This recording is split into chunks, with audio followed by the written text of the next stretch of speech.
Hey, everybody, and welcome to this episode of The Blind Ambition with Jack Kelly. It's your friend Rick from Blind, and today I'm going to introduce you all to Heather Inocencio. Heather is the founder and CEO of the Product Consult, a product management consulting firm that helps companies optimize their product development teams so they can build better products and accelerate revenue growth. Heather has over 30 years of experience leading digital product strategy, development, and teams at large enterprise companies and high-growth startups.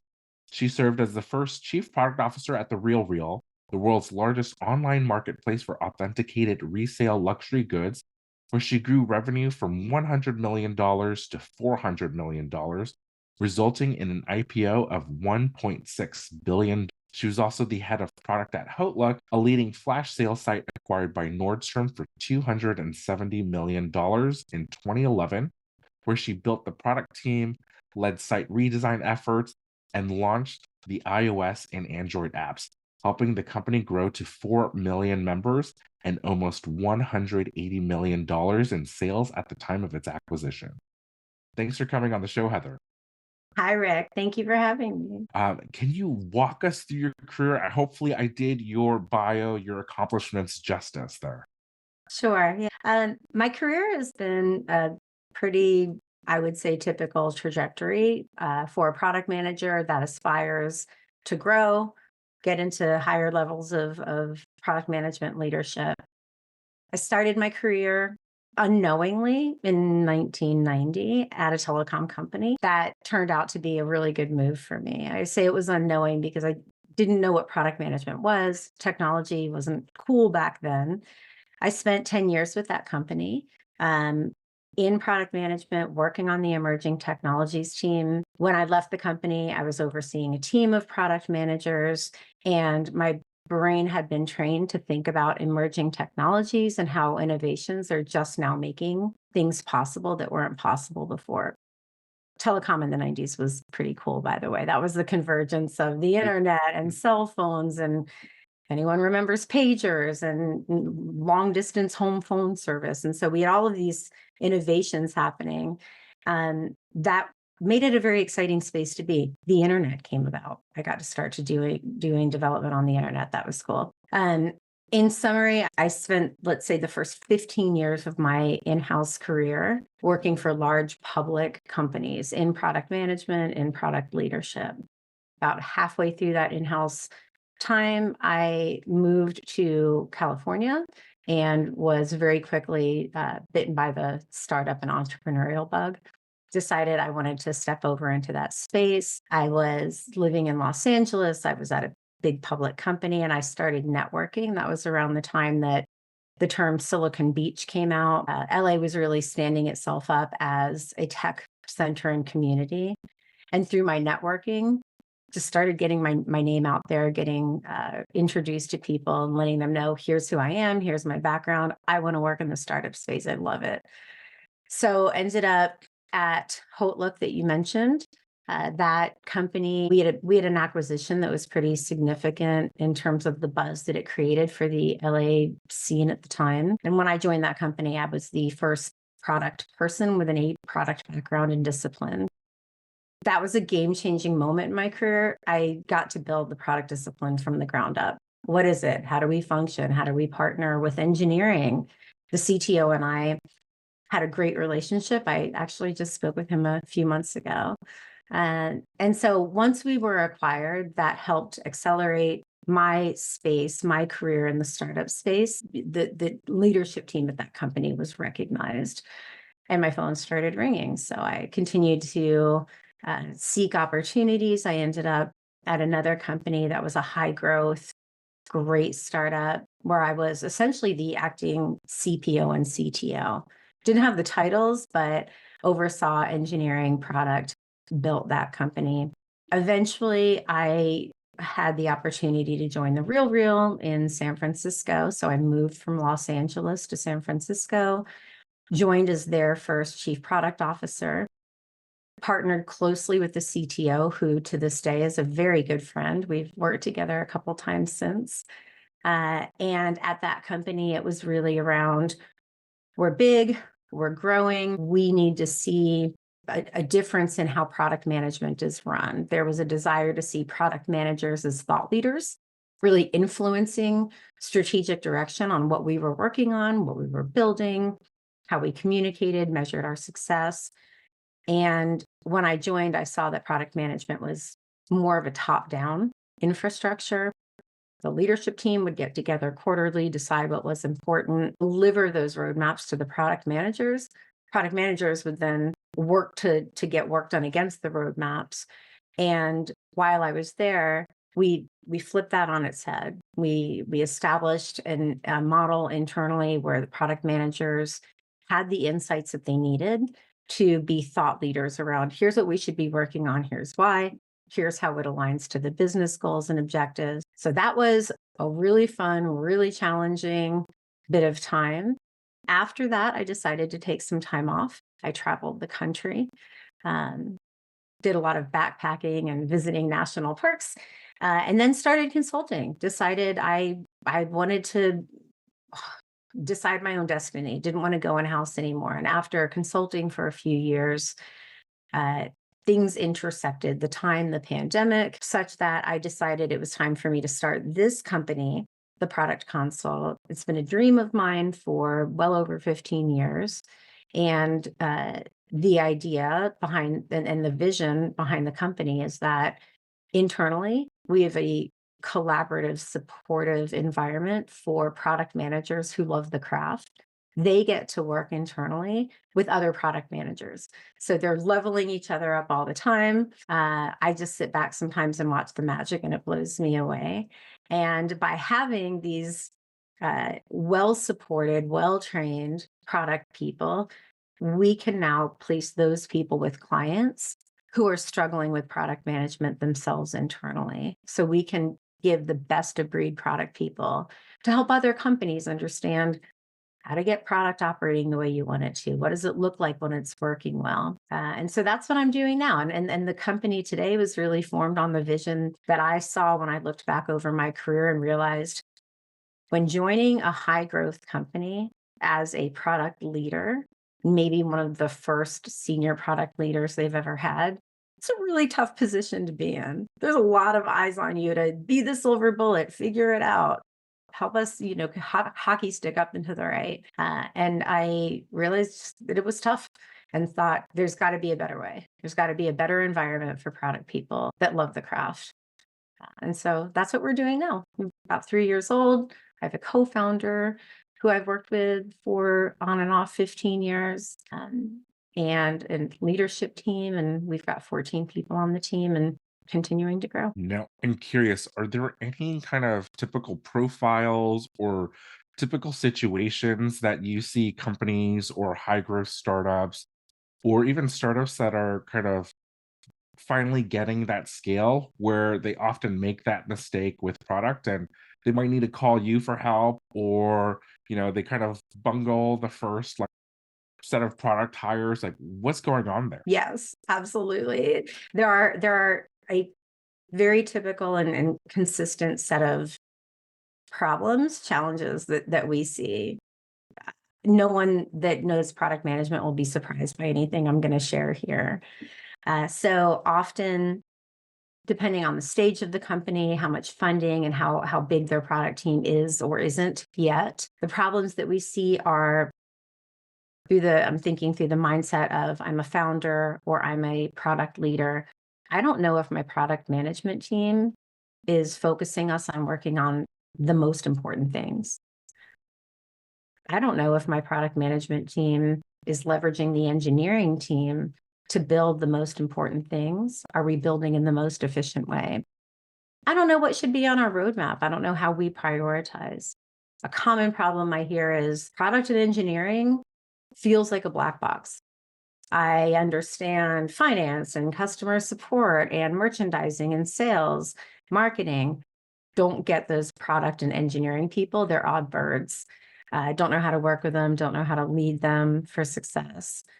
And so as a leader at a company that's, let's say, post Series A or post Series B, there's a lot of attention toward, all right, you've got an investment, now you have more investment. You need to demonstrate to your investors that you are operating at a high level of efficiency. And a big question we see and I think of product design, engineering, they can all get wrapped up in a non-technical founder's brain as that organization over there.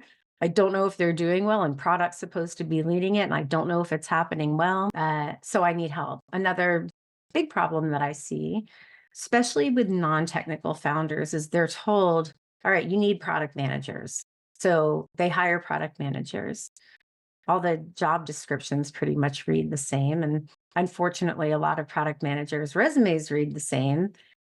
But there's such a spectrum of product management skill that a PM is going to bring to the table. Without that mental model for the business leader who's at the company to understand, all right, product comes in like 50 different flavors. Without understanding that, now you've got product managers who don't have that same mental model and language. The product manager and company fit tends to be misaligned. So we talk a lot about product market fit, right? That's an obvious. We don't talk about product manager company fit enough. We're elevating that conversation now. So you end up with a product manager who has a set of skills. They're ready to come in and deliver. They know what they know, and they're likely showing up based on what the last company needed from them. And so that's how they're showing up now, is they have a set of expectations. Here's what I'm here to do. You've got a company that probably doesn't really understand what is product management. How do I measure success? How do I create room for them to be successful? And what I see far too often is a year later, I'm talking to a founder who's saying, it was a bad product hire, so we've let them go. Now we have a search for a new one. And the product manager is beat up, right? They've just spent a year trying to do great work and not understanding why they're not impactful, only to find it not working out. And then it's wash, rinse, repeat. Nobody's winning. The companies aren't getting the value they need from product management. Product managers are getting beat up. There's a lot of conversation around product management. I'll call it like the product management utopian state. We're autonomous, we're empowered, we're collaborative, we're adding value, we're allowed to experiment, we're allowed to fail. That is lovely in theory. It's not what happens at most companies. At most companies, when they hire product people, the idea of the leadership team at that company is we're just hiring people to get stuff done, but we're going to tell them what to do. And so product managers want to be empowered to decide what to do. Leadership wants to tell them, there's no way you know better. I know better. So do what I'm telling you to do. And then there's turnover. There's not a clear understanding that the company is getting the value that they need from the product people. That's often when our phone rings. Help. So our success is going to be measured on, did the work that got done actually move the needle for the company? Did it affect the top or bottom line? What did it deliver? People talk about outcomes and outputs. Project manager, output. Get those things done, check the boxes. Product manager, outcomes. If a bunch of work gets done over the course of a year for a company, but there's zero impact to the business and generating value for the business, then it doesn't matter. The project manager may be successful in that model, but the product manager wasn't. So really different stakeholders that we speak with, data inputs that we use to inform our decision-making. Product manager is thinking, what are the customers telling us? What does the company want to accomplish? How funded are we? And what are the goals? Do we have resources to build the things we want to do that are going to move the needle for the metrics in the business? And other companies, frankly, should probably not be hiring product managers, because what they really need are project managers. And they're not creating the space for the product managers to do the job that they think they're there to do. What strikes me, Heather, and I don't know if this is just from an outside perspective, it seems like you're kind of nudging people to get stuff done. And whatever I see in the workplace, if you got to say, hey, Rick, I need you to do this. And then, Heather, you have to do this. oftentimes, you know how it is, they push back, I'm busy, I can't do it, and then you gotta follow up on it. Is this part of the job that they have to understand, "Hey, I'm gonna have to be very vocal and say, hey, we have to do this," sometimes criticize what they're doing and making suggestions that may not be wanted. Is that kind of piece of it that someone has to go in if they're interested in this profession, to have a thick skin to go back and forth with these people? Thick skin, absolutely. uh, Definitely got to have a thick skin. In product management, Mhm. we talk a lot about influence without authority. You've got to be able to influence without having the authority to direct necessarily. So, building relationships across your peer departments is critical. And there are so many skills needed to build good relationships so that a product manager can influence without authority. And this is a skill that I would argue is more necessary in product management. In product management, you've got to have the support and the collaboration and the belief and the trust from your peer departments so that when you are putting forth, here's the strategy, here are the things I want us to work on. Here is why. Here's how it aligns to the company. I've taken everyone's input. I've heard from the customer. I've looked at the data. I've talked to the marketing team, the customer support team.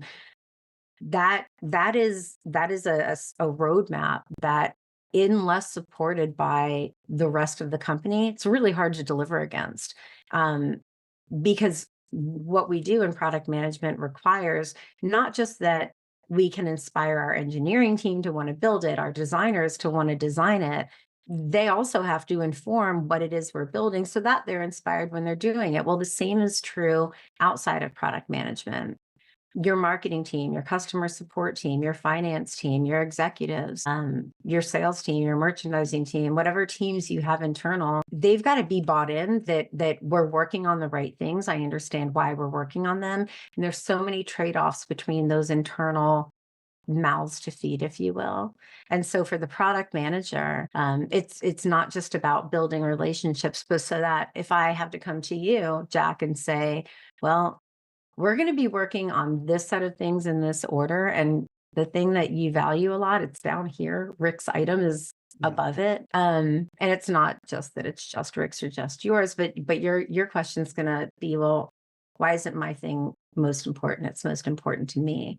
I can help you understand that best if you trust me and if we have a great relationship and if I'm transparent and if I'm communicating with you regularly, if you know what's going on, why decisions are being made, how they're being informed. That relationship building skill set for a product manager, it's absolutely critical. Otherwise, you risk having this roadmap, trying to get work done. And without the support of others, there's doubt, there's concern, things aren't happening, people aren't inspired to do it. I mean, So, let's say that you're a new product manager earlier in your career, or you've just joined a company and you're new to the company. How do you build that trust and that kind of cross functional networks to be able to do your job effectively as a product manager? It's a good question. It's been a long time since I was a brand new product manager at a new company. um, What comes to mind for me in an environment like that is the product leadership who you report to. If you're new to product and you're new to a new company, hopefully you believe in the person that hired you that you're reporting to and establishing a relationship with them, taking their direction, asking a lot of questions. Product managers ideally are excited about the products that the company is building and have done research before they join a company so that they understand, what are we building? Why are we building these things? Who are we serving? How does it make our customers' lives better? How does it make the world better? So not all product managers have the luxury of being really, bought into the vision. Sometimes people just need a job. They need to work. But ideally, a product manager is joining a new company because they've done that research. Once they're at the company, there's a balance, I think, at any level in career with What do I need to get done now, sooner than later, to demonstrate I'm doing the job? With what do I need to learn? How can I be a sponge? Building relationships with others. I myself, and I always encourage people, reach out to people from other departments and ask if they can grab a coffee, go to lunch. If you're working in a remote environment, seek that out. As a new product manager, don't let yourself feel isolated or afraid to reach out, make yourself known that you're there, why you're there, what you care about, and listen and learn a lot.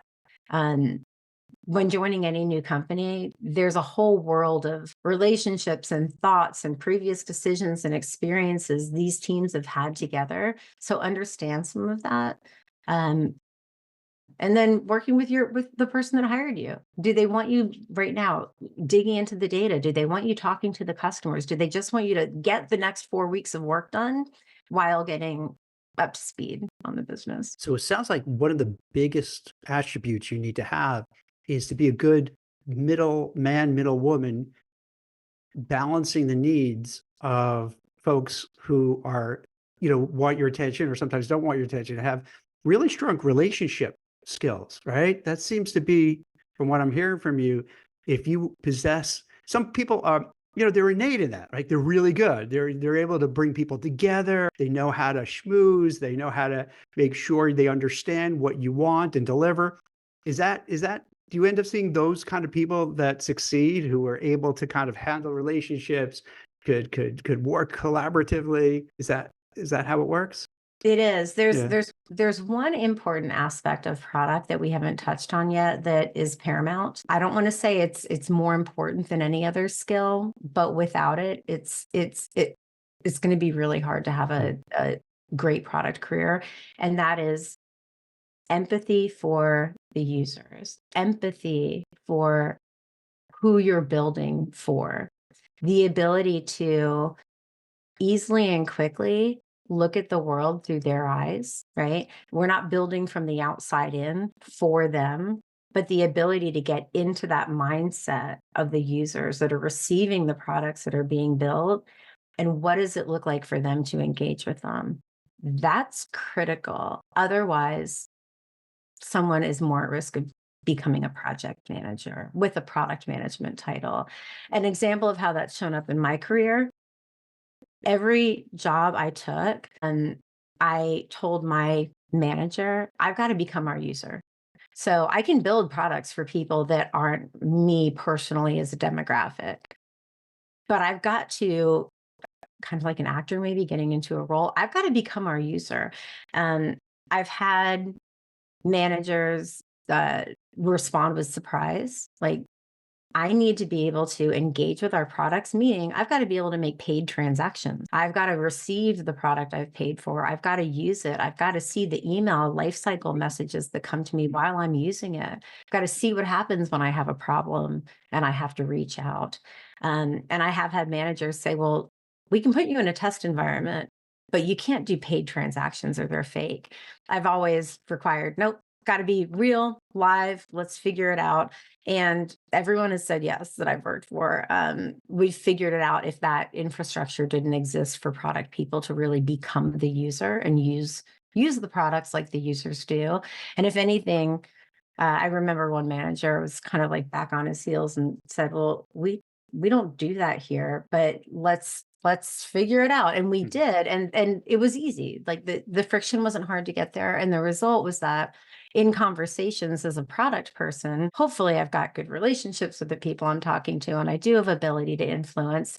I'm giving them insight into how I think, how I'm deciding what I'm going to recommend, but I can also speak from the perspective of a real user. This is what happens. Hopefully I'm talking to users and I can actually cite what they say. Not every company makes that possible. So if they don't make that possible, even if they do, it's still got to become the user. That user empathy is critical. As a product consultant, are you noticing that there's like key leadership or personal growth skills that people need to be successful as a product management professional or leader? How can we develop those skills? So the skills to be a great product leader, I think every product manager is a leader, by the way. It's just a matter of where we're on the continuum.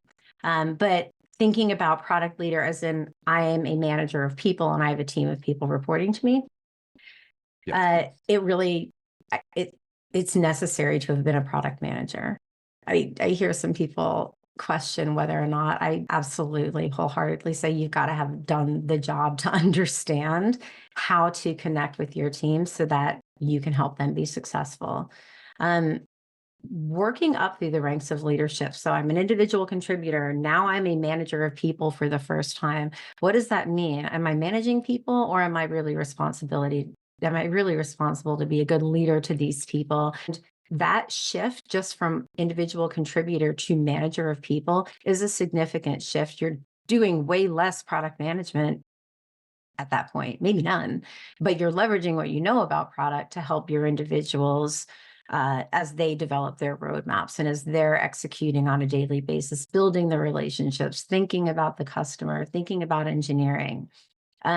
So to be a great product leader, at the heart of it, it's the same leadership skills that we all pursue in wanting to be great leaders to other people, specifically in product, that understanding of empathy for the customer, that we also have to know how to look at and read data, that building relationships across the company is imperative. Product leaders have to be salespeople and internal PR for their product managers, or their product managers are never going to get the vision and recognition for what they're doing. So those are some areas where I see product specifically outside of just what is a good leader, that's specific to the product discipline. Something that breaks my heart in this industry. Product managers are out there getting trained and getting told, this is what product does. This is what you should be trying to do. And they're super enthusiastic about doing it. And then they join a company and the company doesn't create the space for them to actually do that, right? What the company really needs is project management. If there's not a leader on that team in that product leadership role that has successful experience being a successful product manager, then that product leader is at risk of just furthering this operating model that we're hiring product managers, but asking them to do project management. So leadership skills, critical, caring about and genuinely wanting to see other people soar and understanding how do you invest, how do you take the time to connect with them. But then specifically to product, just understanding the craft is critical. Otherwise, you're at risk of continuing a big problem that we see. As Marty Kagan says, 95% of companies aren't doing product management the way it should be done. I think it's probably higher. Well, I mean, from my experience, there's so many pathways to get into kind of the product management career. I've met with folks that have been entrepreneurs themselves, and usually, when you're a founder or a CEO of a startup, the product is quite literally your baby, right? You had to come up with the idea, see a problem, and start your own product and start your own business around that. There are others that come in from a management consulting background where they really understand the industry or the target market, and they come almost with kind of a economic or quantitative background. And I'm sure there's others that are a bit more technical as well. Do you feel like there's kind of a right persona that tends to be more successful in product management roles? Is there a kind of type of product manager that tends to be in leadership and ascend to these head of product, chief product officer roles like yourself? A great question. A product manager or product management leader's ability to be successful, like how is successful defined, is so different from one company to another. And so it's hard to make a general statement that if you come from an engineering background, that serves you better in your ability to be successful than if you came from a user research background, or if you came from a strategic business consulting background. There's so many flavors and varieties of product management success within companies. I think it's more about a product manager company fit. So Right. a product manager really successful at one company, leveraging their engineering background, but they also have a real empathy for the end user. That product manager super successful there might find that they're absolutely failing at another company because that company needs something completely different. I don't believe that that any specific discipline, based on my observations, that any specific starting point is the right way into product management. I think it's the mindset of the person, whether you come from engineering, you come from design, you come from project management, you come from business school. It's having a natural inclination toward wanting to build for the end user, being willing to have that thick skin that we talked about, understanding that as a product person, you're a salesperson, you're a PR person, you're a data analyst. To me, it's more about just that natural inclination and tendency toward that set of skills that, yes, I like those things. I want to do those things. I've met product managers who have said once they discovered what product was, as complicated and hard and varied as it is, they knew they'd found their calling and they can't imagine doing anything else ever. Not all product people have to feel that way, but it helps to be really passionate about it. So it's almost like having the kind of core hard skills of being able to kind of put yourself in the shoes of a customer or the end user, being able to influence cross-functionally, all directions with your executive, with your principal, with your leaders, rather than having a specific domain or industry experience or anything like that. As a starting point for the career, yes, for the career in product. Domain expertise is something that comes up a lot for a product manager. So domain, I want to be a product manager, but I have zero experience in cybersecurity. I've been working in fashion and retail. Can I make that jump? And domain expertise specifically is going to be more or less required, depending on the domain that you're talking about. But in terms of the domain that gets someone excited to want to step into product, I don't think it's as important. Great people with a desire for product chops can be trained in, because great product leaders can train great product people. Got it. Is there anything that you feel that, people often have these myths about what is a product manager?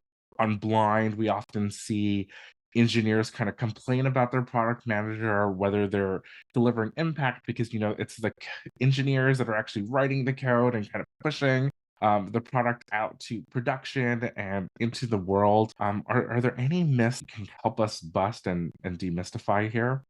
Yes. I'm so glad you asked this question, Rick. Oh my gosh.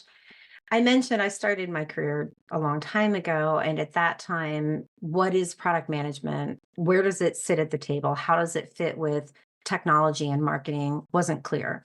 So there was tech, marketing, and this product that was a little bit ambiguous. So for the first decade of my career, I reported up through a CTO.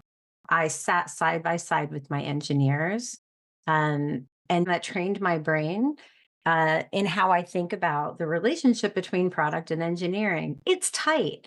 Now, not all engineers want to think like a product person.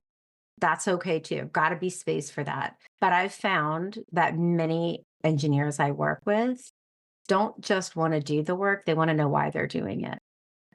I'm going to give you an example of how this shows up and how a product manager can influence and create space for engineers to be successful. One of the startups that I worked at earlier had a PR team that went on a roadshow to do focus groups with our customers. They recorded them and they were using it to build a brand playbook. Cool insight and information. And it was going to within that company that didn't understand what product management was and what engineering was.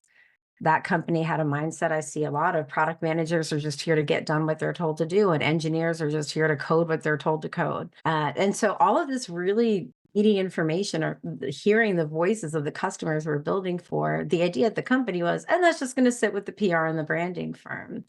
I was able to get my product team in the room to watch some of these videos when it was over. And I said to the executive leadership at the time, I want the engineers to see this. They need to be connected to who we're building for and what our customers are saying. And I was met with a lot of resistance. We can't take them off the floor. That's going to take away from their time to do coding work. And so my suggestion was, okay, I can take the engineers into like a lunch scenario. I'll pay for lunch out of my own pocket. I'm not going to bring the whole engineering team into some huge conference room all at once. We can bring them in. We were able to expose the engineering team to these videos. And like 2 years later, they were still saying things, citing the voice of the customer that they saw in those videos. Well, so-and-so said this, and we understand how to think about that. I love to work with an engineering team that is really excited about what we're building, why we're building it, and has a seat at the table when we're deciding what we're going to build and how we're going to build it. Some of the best ideas come from the engineering team as they're thinking about, all right, well, there's a blueprint for what we want to build, but if we consider how we're going to get there, how we're going to build it, I can get us there faster, better, and maybe even with ideas and things you haven't thought about before. So I like engineers and product to be, we have different roles, but we work side by side, just like we do with design and marketing. I don't think of anyone as above anyone else. There are different roles that we play, and creating a real seat at the table for the engineering team. I mean, gosh, it makes for a better product and it's a lot more fun to do it. No, I really appreciate that insight, how product or engineering or how the tech side of the business can work with the business side. Thanks for this insight into product and product management, Heather. Right. Thank you for having me, Jack. Thank you for having me. I Thank you. love to talk about this and I'm happy to share what I've learned. That's it for The Blind Ambition. If you enjoyed the show, please leave us a 5-star rating and a review. And don't forget to subscribe wherever you get your podcasts. Thanks for listening.